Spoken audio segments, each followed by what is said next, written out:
I enjoy helping athletes overcome hard things, whether that's an eating disorder or a mental block. I joke, but I don't joke, that I'm in the business of helping people suffer better. That's what I do every day, is teach people how to suffer better. Mm-hmm. But at the core of it all is I really care about the human and being inside of that, and really dive into how do I help this human thrive in life and sport. And so that's kind of been that evolution. With that being said, though, way back when I was, applying to grad school the second time around, everyone's like, who do you want to be? What do you want to do? What's your why? And I was like, I want to empower athletes to feel strong and confident in their minds and bodies.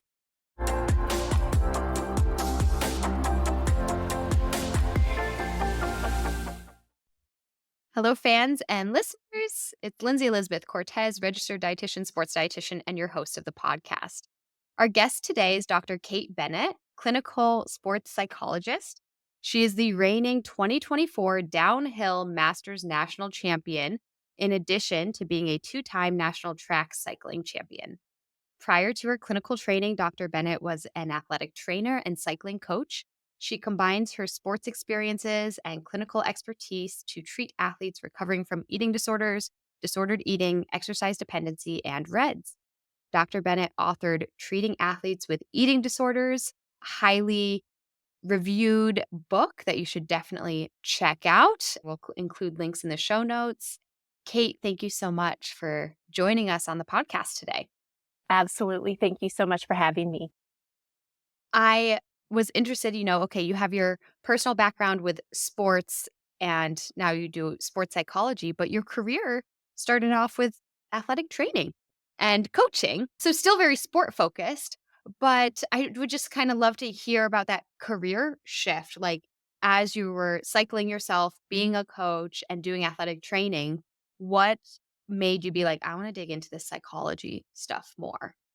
Yes, such a great question. It really was an evolution. I could have never planned my career the way I did. If you had asked me, when I was 18, 20 years old, who am I going to be when I grow up? It definitely would not have been a sports psychologist. But what I found in my undergrad is I have always identified as an athlete. I'm an athlete myself, and I wanted to be in that athletic world.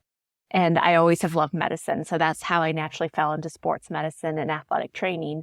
Yeah. However, for better or worse, as a student athletic trainer at a D1 institution, I learned very quickly that athletic trainers are very selfless and very giving of their time. And I realized I'm too selfish. I could not pursue a career that did not allow me to exercise and participate in sports in a way that was meaningful and important to me. And so by the time I was a senior, I had completed all my credits. I passed the certification exam. And I knew I would never practice as an athletic trainer a day in my life, simply because I wanted to do things that I enjoyed, which was at the time cycling. I had gotten into cycling.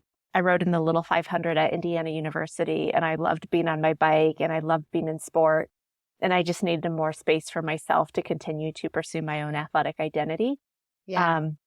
That was in the early 2000s. And so at that time, sports psychology was just becoming a thing. And somebody had mentioned, like, Kate, you love working with athletes, you love the sport world, you love the culture. Why don't you explore sports psychology? And so I did, and it felt like a really great fit. And so I went on and got my master's in sports psychology. And again, really loved working with athletes, but I found more balance there. And I was able to do more of my own things that I enjoyed, which really at the time still was cycling. I was really into cycling and road racing at the time. And I felt very passionate about that. But even just that master's degree was a bit limiting in that I just learned how to teach mental skills. I didn't get to learn a whole lot about how to treat mental illness or how to diagnose or manage any of that. It was just basically, here's how you teach goal setting. Here's how you teach visualization. Here's how you teach. Mindfulness wasn't even a thing back then. Not even mindfulness. Wow. It was like self-talk, visualization, goal setting. And I enjoyed it. I loved being with athletes, but I knew it was a bit limiting. And I was still quite young. And so I went on a leap of faith and I moved out to Colorado and became a cycling coach. And I cycled all over the country, and I was racing and coaching athletes. And what I learned as a coach, and this is really what became pivotal in my career shift, is that I cared more about the human being than I did about the performance. And so far, so much of my training had been on how to treat injuries to get them back into performance, how to manage, mental blocks to get people into performance. As a coach, how to optimize fitness to perform at your highest level. And I was the coach that was like, how's your life? How's your family? What's going on today? Like, I wanted to know them as humans. And that's where I felt like my training and education had become pretty limited. Yeah. And so I went back and got my doctorate in clinical psychology with the goal of being able to help the entire athlete, being able to know the whole human. And that really has influenced my entire career as a psychologist with this idea that, yes, I enjoy helping athletes overcome hard things, whether that's an eating disorder or a mental block. I joke, but I don't joke that I'm in the business of helping people suffer better. That's what I do every day, is teach people how to suffer better. Mm-hmm. But at the core of it all is I really care about the human and being inside of that, and really dive into how do I help this human thrive in life and sport. And so that's kind of been that evolution. With that being said, though, way back when I was, applying to grad school the second time around, everyone's like, who do you want to be? What do you want to do? What's your why? And I was like, I want to empower athletes to feel strong and confident in their minds and bodies. And they looked at me and like, that's awesome, but nobody will ever pay you to prevent an eating disorder. So you should learn how to treat them. Wow. And that's actually how I got into the eating disorder work, that I have found to be just, I would say, something that is a great fit for my personality and my style and my passions. Wow. Well, and it's great that you do know how to treat eating disorders, but I'm just saying wow at the idea that, people had that perspective of like preventative care isn't worthy, And I Yes. think it still is tricky because until you can get that like clinical diagnosis and medical diagnosis, sometimes care is difficult to find. But I do think here we are now in 2025. I think there's a good conversation around the importance of preventative care, even to the point of insurance companies, which is still not in a great place in America, but they at least do have flexible health spending accounts to say, like, okay, if you want to, do something, like we have this flexible account for you to pull from. And that's where some people, a lot of my clients, it is a preventative help that they're coming to me for to optimize or to prevent something bad from happening. And, so we're getting there. We're We way better are. than Yes. And when you that went was through like, that. Yeah. yeah, like 2006, 2007. So not like Yeah. 20 years ago, not that long ago. And I agree, that is really how I got so far into eating disorder treatment, and really with the idea that if I'm going to treat eating disorders, I want to know these illnesses inside and out. I'm not going to pretend to know them. So I went all in and really specialized. But I agree, Lindsay, that absolutely people call me today and they're like, I'm worried about my kid. I'm worried that they're developing an eating disorder. Or I'll have, middle-aged adults calling me like, I think I have like this eating disorder thing that I've never dealt with, but it's never been clinical enough that they were forced to get treatment. And so I agree that we are at a place today where people understand that there are ways to have relationships with food and body and exercise that can be really healthy and balanced, and there's help out there. Yeah. And so I agree that we've done a lot with regards to awareness, and there are a lot of efforts to prevent them these days. I also just want to dial in on something you just said. It's never been clinical enough for them to be forced to get treatment. That's the whole thing. Why you don't want it to be at a place where you have to somebody's forcing you into treatment and care. Like, take control of your own health and life and make a decision for a better life and better health before it comes to a place of this is so clinically significant that like this is necessary. Yeah. Yeah. And like sometimes what I find in my practice, I'm not sure about you, but like, it's like the fear, but like, what if it's not better? Well, what if my life's not better if I do the scary stuff? And I always tell everyone very honestly, I'm a very honest, upfront psychologist. I just say like, hey, if it's not better, you can always go back. Those habits, those beliefs are not going anywhere. It takes a lot of choice to hear you say that. them.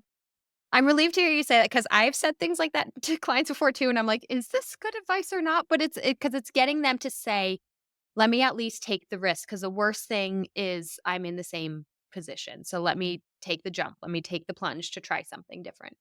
Absolutely. And generally, and I say that it's so transparently, but also I've never seen somebody go back. And so I think I speak that with confidence too, that if you really go all in on your recovery and your health and your well-being, like you will find that even though it's hard to get there, it's so much better than where you were. Yeah. That you don't want to go back.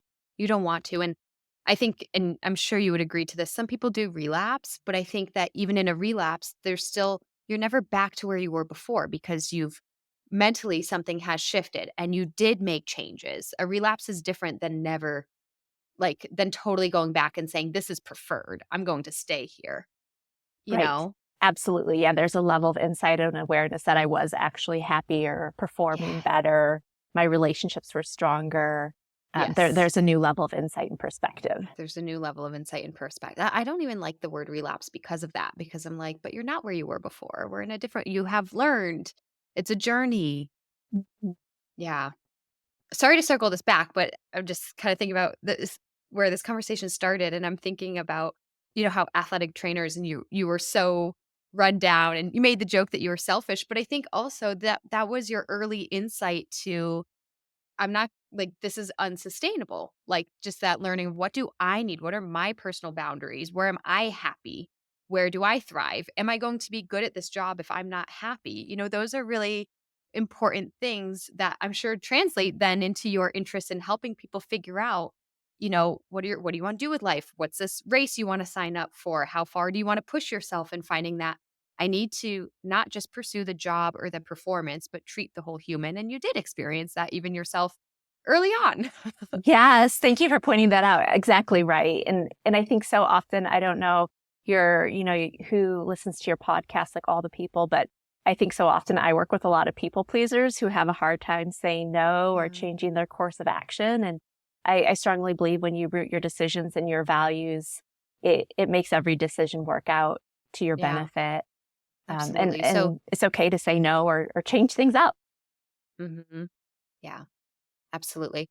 So you then study, you become a clinical psychologist. You get your master's and then clinical psychology, and you're able to compete and train because you can pursue your personal passions and really, make it to quite a high level. You're competing very competitively. And I'm curious to know more about, like, kind of your personal experiences of utilizing things you were did sports psychology come naturally to you, or did you have to apply what you were learning in your coursework, in your clinical rotations, and apply it to yourself? Were you your own guinea pig? Absolutely, yes. I think I call it growing up. I was an adult, but I grew up in cycling in a very competitive environment. I was down in Colorado Springs where there were lots of Olympians and World Tour pros. And so my training partners were some of the best in the world. And I was very new to the sport. And so I remember I would every Saturday morning, we had this group right at 10 a.m. And I would spend Friday nights setting my goals and rehearsing my self-talk affirmation and visualizing myself making it over Link Hill with this group. And so Yeah. absolutely, I had to subscribe to everything I had already learned in school so far. Yeah. And I think it was that resilience and that knowledge that allowed me to continue to pursue my goals with regards to finding my full potential on the bike. And eventually I realized hey, for as hard and as prepared and as much as I want to make it up these mountain roads with these people, I'm not made for it. So I moved over to track cycling and I found a lot more success there. Yeah. But even so, I had developed so much resilience psychologically and mentally with regards to really learning how to set appropriate goals for myself, really learning how to manage my self-talk, focusing on the race within the race to be competitive. And so absolutely, I was my own guinea pig. And that even speaks to when I ran my first and only marathon. It was a trail marathon. It was one of the Very hard. hardest experiences of my life. It literally Yeah. said, and I didn't read it till after I ran, but it said, do not make this your first marathon of your life. I signed up with my husband and his friend. We were all retired cyclists. It was horrible. Every mental skill that I had got me through that 6-hour day. I got beat by Wow. a 90-year-old man. I was the last Oh my one on the goodness. trail. But it was literally just goal setting and self-talk reframing Yes. and visualization and mindfulness over on repeat for 6 hours in my brain. And then fast forward even to most recently, my downhill race where I won the national championship. That was one of the scariest things I've ever done in my life. And I did it because I wanted to challenge myself. And so absolutely all the way through and through to this day, I still use the skills I teach my athletes. Why was it the scariest day Because or race of your life? barreling down a hill between narrow paths on trees, is that I the mean, I thing think I it go sounds to for scary fun? too. Okay. But Um, but you had practice. oh, I had practice. I was so prepared. Yeah. But I think it was just kind of this idea that where I feel safest on the bike is, I would say, the the trails in Colorado are much longer, and this trail was very short, and it was just like bam, bam, bam, bam, bam of obstacle after obstacle after obstacle. So there was not a lot of time to gather a breath and reset and refocus. It was just constant. And so it was just a very intimidating course for me. And so I was at the top of the hill, and I also had a really terrible crash on day one, but I was at the top of the hill meditating while everybody else was like drinking Red Bull and doing jumping jacks, like hyping themselves up. I'm like, okay, we're going to get through this.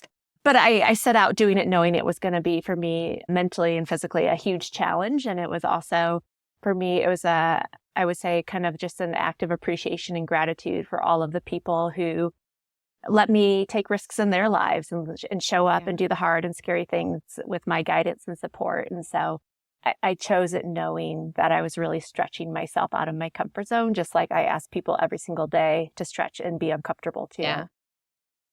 Well, I think that's even like, we can go deep into that of like push, like, I don't know, you're the psychologist, but just the psychology of really doing the scary things, striving for the highest possible goal, Mhm. and just surrendering to see if I strive for the highest possible thing, you know, what happens then. Because and the fact that you do, and the fact that you go after the big scary thing, you mentally prepare 10 times better than you would have had you set the bar lower, right? You Absolutely. make it a comfortable thing, you don't do the work needed to really step up to the challenge. Right.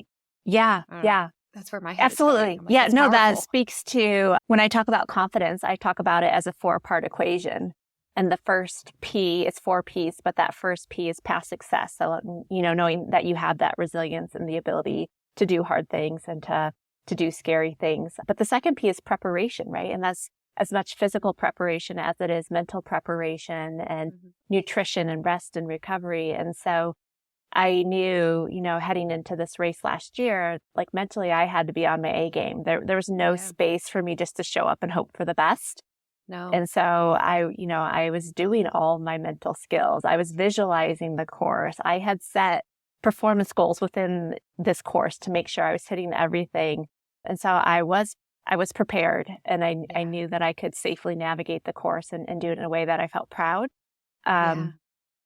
But absolutely, when you talk about that, like going all in, if you're not going to prepare, then it is dangerous. Yeah. If you're willing to do the hard work and prepare, then absolutely, I think that's where your intuition can really allow you to access your full potential. Yeah. What are the other P's? You said 4 Oh, P's. sorry. Yeah. So past success, Past success. preparation, present moment controllable. So like, what do I actually have control over in this moment? And so often that's what robs us of our confidence and our resilience and our courage, is like we focus on all the things we can't control. We don't really think about the things we do have control over. And when I think about those things, it's really 3 things. And 2 of them you don't actually have control over, you manage, but it's your thoughts. You can't control, Mhm. but you can manage. Yeah. Your emotions, you can't control, but you can manage. And then your actions, which you largely have control over. And then the final P, which I believe is the most important, and this is truly what got me through all of my training and preparations for last year, but passion. It has to come from joy and gratitude and desire out of your heart. If you're not doing it for something that you truly believe in and feel passionate about, then it's really hard to stretch yourself that far. I love that. That's amazing. So yeah, getting your confidence from your past experiences by being prepared, by the present moment controllables, and your passion. That's so helpful. I'm like, I love this 4P thing. And also, I do want to make a comment that this your present moment controllables. This is I read a book years ago that kind of talked about this. Had nothing to do with sport, but yeah, just other psychology things, actually overcoming trauma. Mm. And I learned this of, they call it thoughts, feelings, behaviors, or in your words, thoughts, emotions, actions. And then later, years later, as a dietitian, and I'm counseling clients, and I started using this for my clients too. Of, okay, we have a thought about food. I can't eat that. There's too much fat. Okay, that's a thought. And we can Mhm. validate that that's a thought. Maybe we can work on changing our thoughts in the future. But for now, like, that's your thought. Now, how do we feel about, how is that making us feel? And then what is our action? And by breaking it down, most people have that thought and therefore they don't eat the food, but we break it Right. down. How is it making us feel? How might it feel if I do a different action? What are some alternative actions besides just not eating the food? And then it becomes a cycle. Okay, if you do a different action, like I ate it anyways, how do I feel now? Well, I feel proud that I overcame a fear. And then that changes your next thought. Your next thought is that food has a lot of fat, but my past experience is that I did it before and everything was okay. And so now it changes. Now our emotion is more hopeful. And it's this Yeah. beautiful cycle. Mm-hmm. So I'm not a clinical psychologist, but I do that. That's I work awesome. through that. Yes. Yeah. Awesome. And I think maybe just for our listeners, that's nice. It's a quick little thought, thought feeling action, thought emotion action, thought feeling behavior. That if you're struggling with your confidence, sports psychology, eating, what's your thought? What's your emotion? Which we have some control, but maybe not so much, but we can always control our actions and behaviors. Absolutely. And I think I'm just going to nuance it because I think there's one piece in here Please. that would be so helpful for the listeners. But sometimes our feeling is justified. It makes sense. Mhm. Barreling down a mountain as fast as you can, scary. Mhm. Eating a fat, like, can the fat actually harm me? And when we look at the Mhm. function of the emotion, sometimes we feel like, oh my gosh, I feel scared and I feel anxious after eating it. But I know if I fact check with myself that a fat cannot harm me. It will not harm me. Yes. Lindsey tells me that fats are going to help me. They're going to help me heal. Yeah. And so in that moment, I can also realize like sometimes my emotions speak truth. Yeah. Those are justified emotions. And sometimes my emotions actually are not speaking to truth and those are unjustified. And when they're unjustified, we do the opposite. So the fear says, don't do it. Don't eat the fat. It's going to hurt you. But in that moment, if I fact check and I realize like, no, fat is an essential part of my nutrition plan and I do it, then I start to dismantle the fear too. And this is a very important nuance because why do we have these emotions of fear or worry? And it's usually coming from a place of like trying to protect you, maybe potentially Mm-hmm. from harm, whatever that might be. And so again, with the downhill example of like, oh yeah, you don't want if you're feeling scared of that because you weren't prepared, because you haven't trained for 10 years, then don't do it. But when you can fact check and say, oh, there's nothing to be scared of. It's just food, right? This is food. This is nourishment. This actually, in reality, if I read the textbooks, food is fuel. This is good for me, right? We can retrain. So yes, we want to dig into that emotion more and figure out if I'm sorry, forget your words already, but justified or kind of Unjustified. Yep. justified or unjustified, kind of factual Mm-hmm. or emotional thing. Mm-hmm. Yeah. Yeah, that's very important. So, and then in your case of the downhill though, if you were feeling scared, but your action was still to go downhill because of your past experiences of training, because you were prepared, Mm-hmm. because this is something that you willingly and agreefully signed up for, Yes. So that's the Yes. difference there. Absolutely. And I had to remind myself, I had in preparation just last year preparing for the race, I had done 40,000 vertical feet downhill. Like I was so ready. I Wow. knew I was good. Yeah. It was just an intimidating course that we can't train on in Colorado. So I Yeah. had to Where was adapt it? and modify. North Carolina. So just a Oh. small mountain compared to our big, long, winding 20-minute trails in Yeah. here in Colorado. Yeah. I'm trying to think. I've been to both states. I feel like North Carolina is more like woodsy too. I mean, I know you have, I don't know. I just feel like that it's like more dense with the woods. Yeah, well, because we go so high altitude, right? So fewer trees That's grow. what it is. Yeah. So you cross mountains and there's like kind of the big open areas and then Mhm. down into the trees. But Mhm. that's exactly right. Where we get dropped off, there's not very many trees at the top of the mountain. Yeah. But North Carolina, there's just a lot. Yes. Yeah. Yeah. So I think also another thing I kind of would love to dive in with you is so, yes, this is more recent being the national champion in downhill in the masters division, but cycling in track cycling there, that was years prior. So you had some time. I don't know if it was completely off. If you want to shed light, did you take time completely off or just, yeah, there was time in between there and kind of shifting, then track cycling to downhill too. Kind of could you shed some light on kind of what was going on and why rejoining or doing a different sport ultimately more recently? Yeah, absolutely. So the track cycling national championships, they came as I was still racing. I was actively training, coaching, racing. they did come right on the heels of me having completed my cancer treatment. So I had done chemo and both radiation a year before. And then I went on to win my national champion Wow. cycling championship I can't 11 believe months that after was I was after. diagnosed. Yeah, I can't believe that was after. Wow. But I think, again, I had passion and purpose. Like I was bound and determined that absolutely no way was I going to let this cancer diagnosis determine who I was. And so I did. I absolutely took time off. I stopped training. I had a wonderful coach who reminded me that cancer was was making me suffer more than any workout could at that moment in time. And so I didn't need to be training and doing those sorts of things.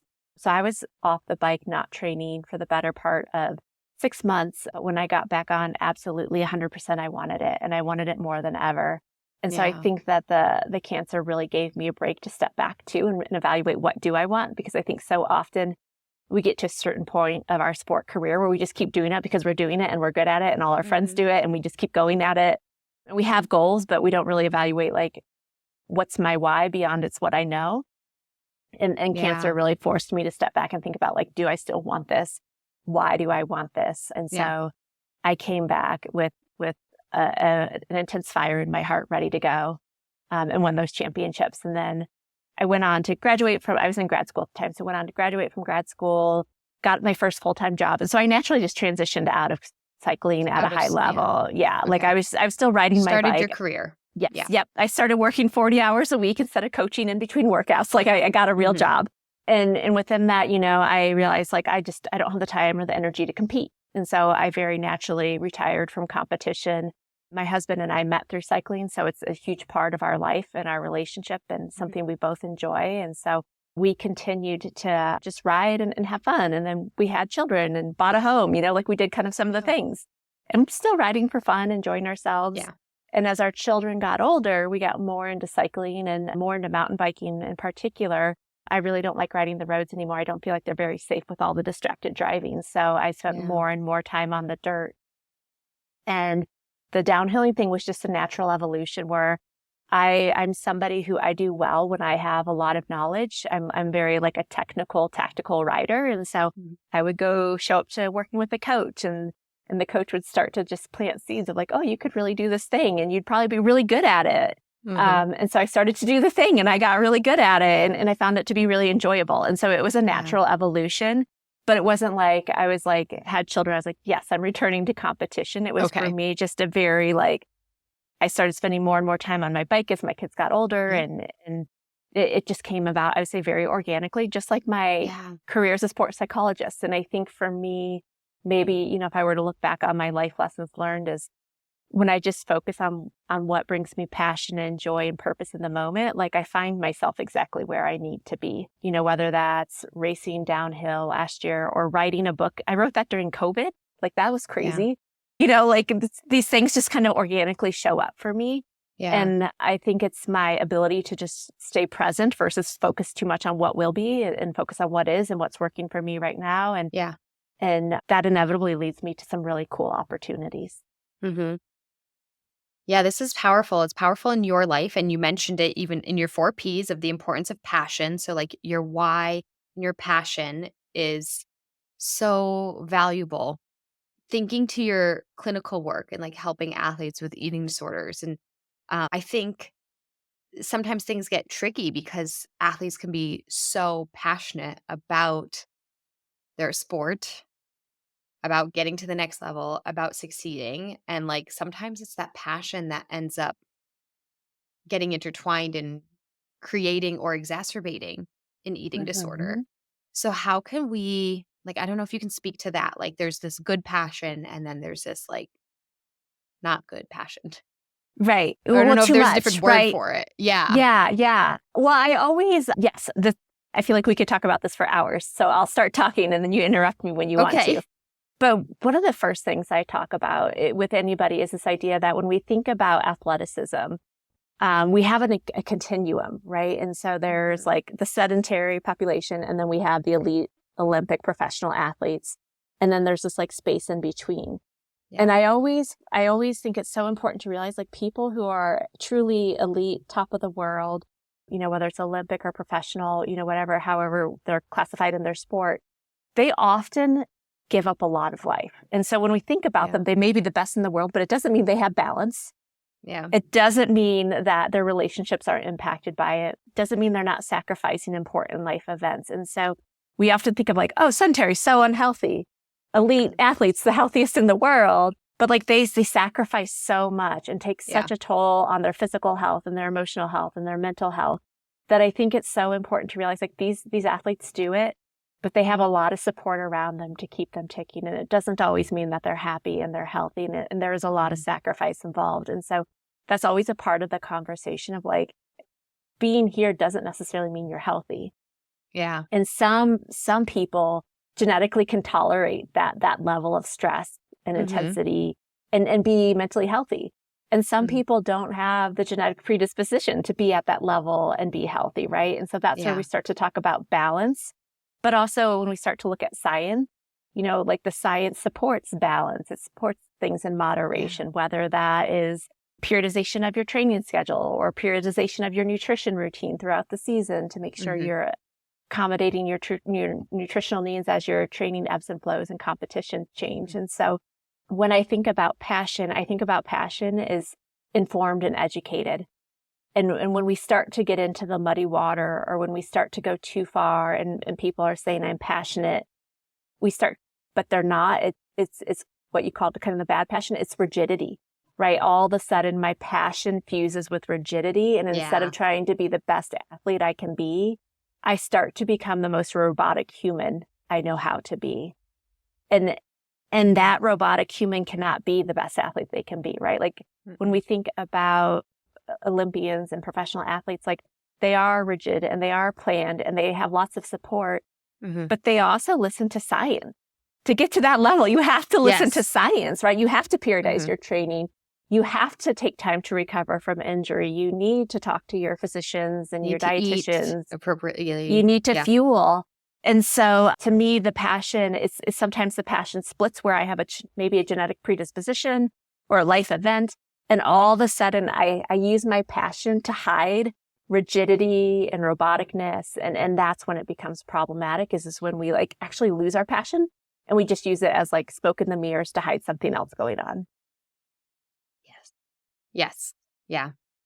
And it's tricky when you're working with somebody like that because if there's something going on that, isn't ideal, some trauma, some life situation, crisis, relationships, identity issues, all the things that we deal with in life,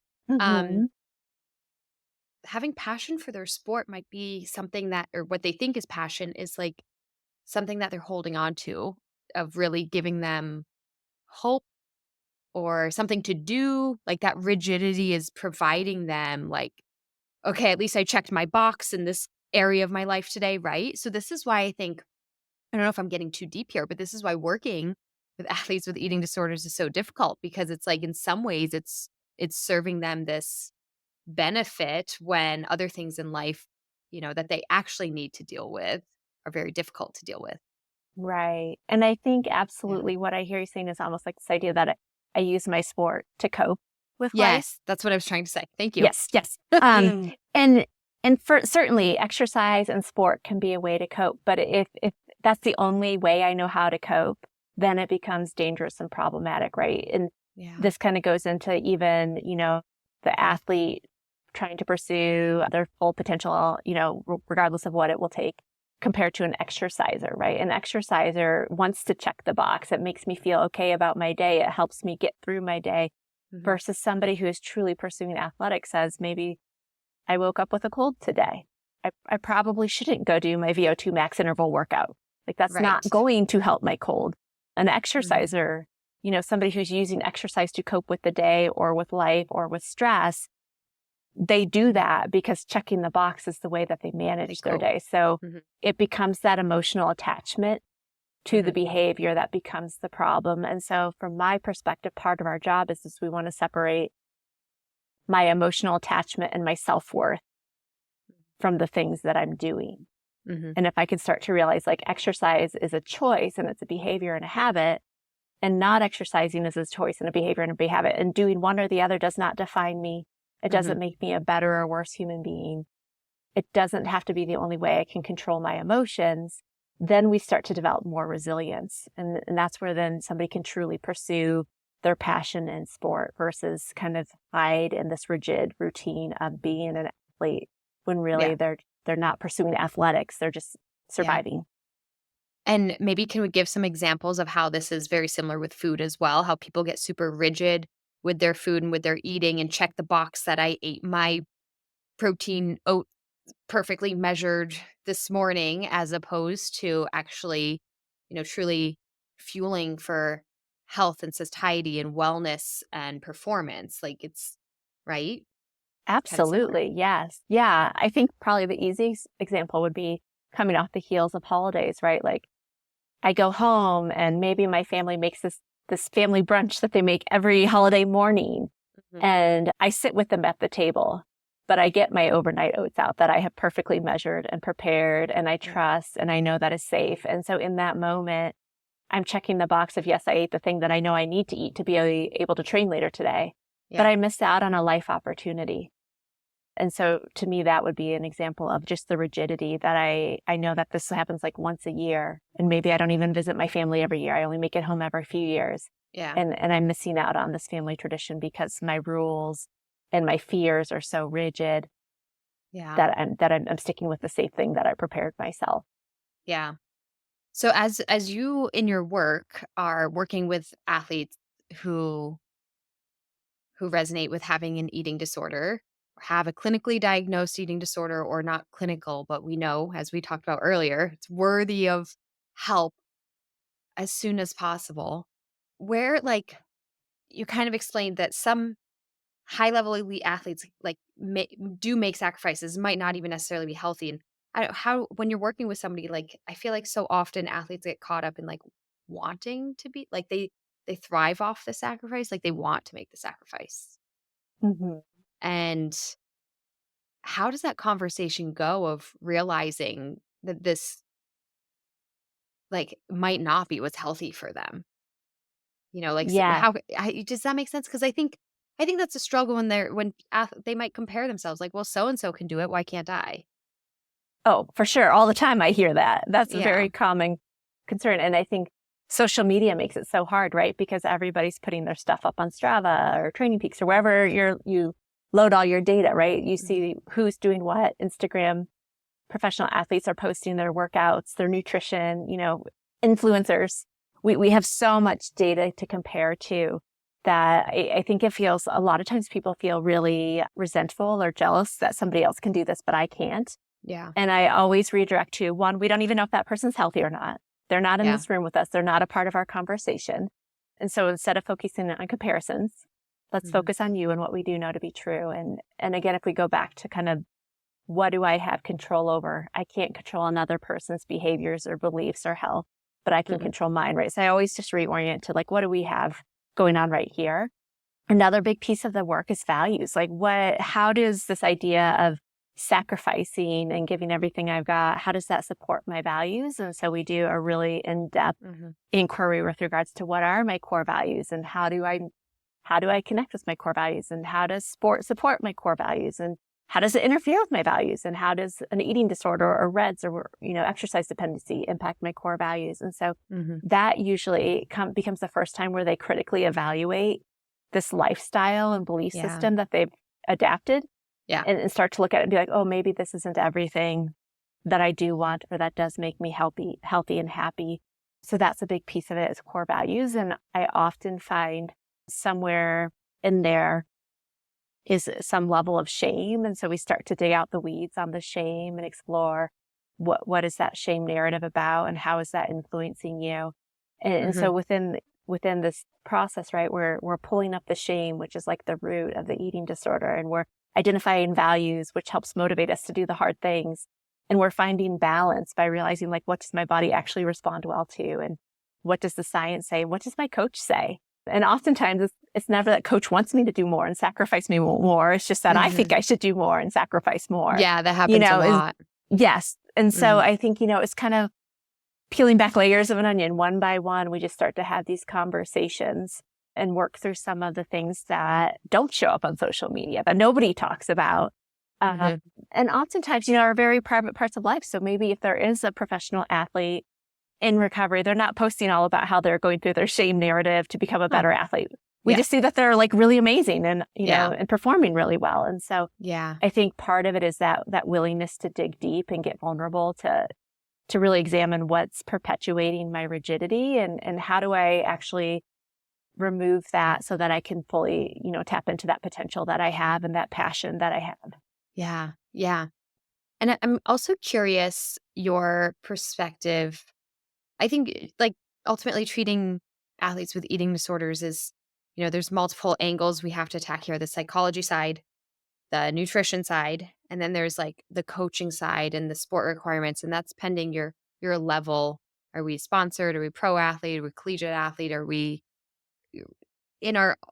competitive and recreational in our own right, but not for a job or a living, right?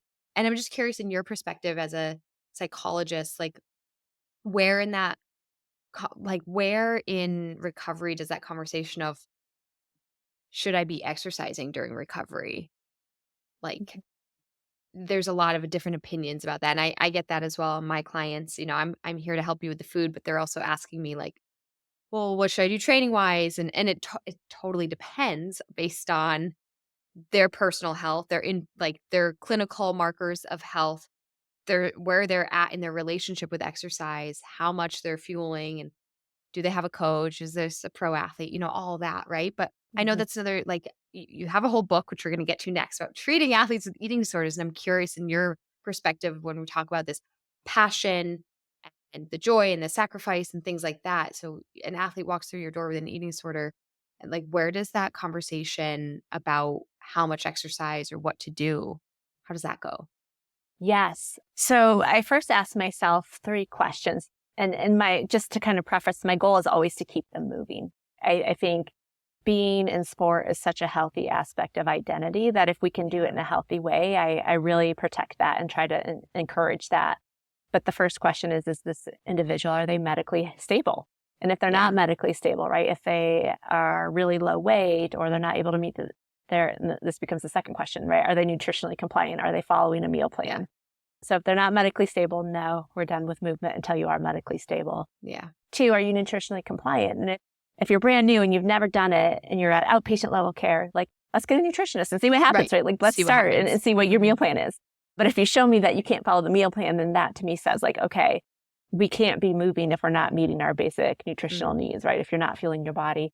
And then the third question is, are they working in therapy? Are they working to develop new coping skills? Are they following their homework recommendations? Are they engaging in therapy? And if it's yes, they're medically stable, and yes, they're working to follow their meal plan, and yes, they're showing up in therapy and doing the homework and getting uncomfortable, from my perspective, that would be reason to keep them moving, probably at a reduced level or in a different way.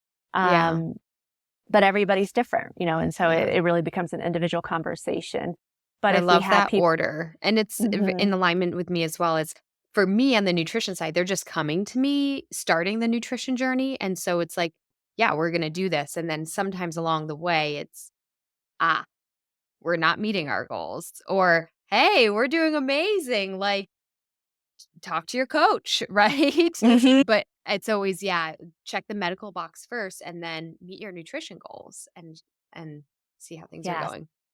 Yeah. And then, within that, I start to explore too. And I always, anytime somebody contacts me, I say, there are going to be some really hard conversations and there are going to be times that you're really mad at me and you probably don't like me very much. And that's okay. That's a part of our work. And that's me actually advocating for you, the human, and really challenging the eating disorder, that you've come here for treatment for. And so sometimes I say like, hey, how can we work on flexibility with movement, right? So if you don't have a coach, you're more of a recreational athlete who does your own thing, we put different workouts into a jar, and one of them's a rest day. So if you pull rest day on a Monday, you're resting. Maybe one of them is deep breathing. And within that, are, kind of like restorative yoga. And if you pull restorative yoga, but you really wanted to go for a hard run, like you do that. And we talk about what that brings up for you. So I love using a variety jar just to mix it up and see what comes up. then, absolutely there are times where I'm like, let's take a week off and see what happens. And that's a really scary thing to do. And I tell them every day you can journal how much you hate me and how mad you are at me. And you can read that whole journal to me when you come back. Yeah. I'm just asking that you don't train, or we cover up the numbers on the treadmill and what does that bring up? And so, it's even with that idea that if I am saying, yes, I support you being in sport and moving, but we're I'm going to still challenging it and exploring it to see what role movement has in your eating disorder. Yeah. And by doing that, you get to, uncover something new about their relationship with body and exercise and food. And then you get to dive deeper into your work together to really overcome things and heal. Yeah. Absolutely. Okay. So your book that you wrote in 2020, Treating Athletes with Eating Disorders, because of the title of treating, I'm assuming this is written for providers or It's for the athletes themselves. It's written for everybody. My publisher told the title. Okay. I wanted it to be a little bit more generic. I understand from an SEO perspective why they chose it. Yeah. But I wrote it for providers. I wrote it for coaches. I wrote it for parents. I have so many parents who email me and say this book has been so helpful in understanding what's going on with my child. And so I really wrote it with the goal of just providing more information. And I find a lot of times, like we talk a lot about things, but we don't give action steps. And so the first part of the book is kind of just eating disorder basics. And so anybody who doesn't have eating disorder training or awareness could read that and develop some knowledge. The second chapter is really about sport culture and athletes in particular. And so what I have found in my career is like I stand with 2 feet. One is in clinical eating disorder world and the other is in sport culture world. Yeah. And they don't always jive. They don't always get along. And so I'm like kind of the gap, and hence the subtitle, Bridging the Gap. Yeah. But so I'm the one kind of saying like, hey, sport people, here's what you need to know about eating disorders. And hey, clinical people, here's what you need to know about athletes and sport culture to support athletes and not make them feel minimized and invalidated. And then that last chapter of the book is actually some concrete interventions that I use in my practice with regards to helping motivate change and create accountability. And so that could be used certainly by a provider, but also, an athlete picks it up and they're like, oh, maybe I want to kind of think through some of these exercises and work on them myself. Yeah. Yeah. Amazing. I love the versatility and who it's going to be helpful for. Thank you. Yeah. So I know it's on Amazon because I've checked it out there. Then is it in bookstores as well? I've honestly never looked for it in a bookstore. I wouldn't know. Okay. Well, I always send people to Amazon or to Routledge, my publisher. I send them to there too. Yeah. I mean, I feel like I go to bookstores a couple on occasion. I like bookstores, but I still end up typically ordering things online because I might go to like browse, check things out, and then I'm ordering online anyways. So absolutely. I'm the same way. I know what books I want, so I order them, but I agree. I love to just peruse a bookstore and get lost in it. This was such a helpful conversation, and I know the book will be or is incredibly helpful to people as well. I like to end every episode with some fun, fast facts with some questions for you. You ready? If there's one food you could eat every single day for the rest of your life and never get sick of it, what would that be? Dark chocolate. Are you like a 90%, 80%, 70? 80 and above. The darker, the better. Wow. Yes, I have tried 100%. That was too bitter. I can't do 100. I was like, oh, this is going to be awesome. No way. No. But yeah, I really like kind of 80 to 90%. Love it. Amazing. What is your favorite sport to participate in? Obviously, cycling. Yeah. And I would say my second one, if it was like not something about me, paddleboarding. I love paddleboarding. Very cool. Very cool. Okay. And then what's your favorite sport to watch as a spectator or cheer on, be a fan of? Hockey. Yeah. I grew up in Michigan, so I love, I have 3 brothers who played hockey. So I split my time between riding horses. So being in a barn and hanging out at hockey rinks, watching my brothers play. Awesome.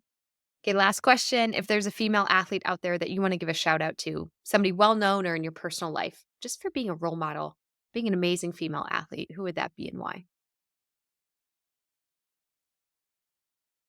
I had to think about this one. My shout out would go to my friend Katie Compton, who was, I believe, a 13-time national cyclocross champion and raced internationally at World Cups. And she put her heart and soul into racing, and she was a clean competitor, and she just showed up to be her very best self every single day, which I found so admirable. Yeah. Amazing to Shout out to Katie Compton and to you, Kate Bennett, Dr. Kate Bennett. Thank you so much. Also, just kind of, I'd love to give a shout out to like your practice. So you're based in Denver. You see people in person, virtual as well, or no? Yes. Yep. Yes. We're based in Denver. We offer in-person services as well as telehealth services Okay. to Colorado athletes. I'm not licensed in other states at this time. Yeah. So just to athletes residing in Colorado. Amazing. So we'll link your practice website in our show notes and links for your book as well. Thank you so much for this conversation. Thank you for having me. I enjoyed it. Thanks so much for listening, and I really hope you enjoyed that episode. Please help spread the message of empowering female athletes to be fierce, fit, and fueled by giving this podcast a 5-star review and leaving a comment. You can also help more female athletes by sending this episode to a friend. Head to lindseycortes.com for more resources, information, more episodes, ways to work together, downloadable guides and ebooks. And if you're interested in becoming a guest on the show or have a guest suggestion, head to lindseycortes.com/podcast, and there's a form for you to fill out to get on the show. Hey, there's more resources on my YouTube channel, Female Athlete Nutrition, Instagram at female.athlete.nutrition, and private Facebook group, Female Athlete Nutrition. I think you get the point. I'm here to support female athletes by fueling better and becoming fierce, fit, and fueled. Most importantly, if you need help, reach out. Thank you for listening, and I'll see you in the next show.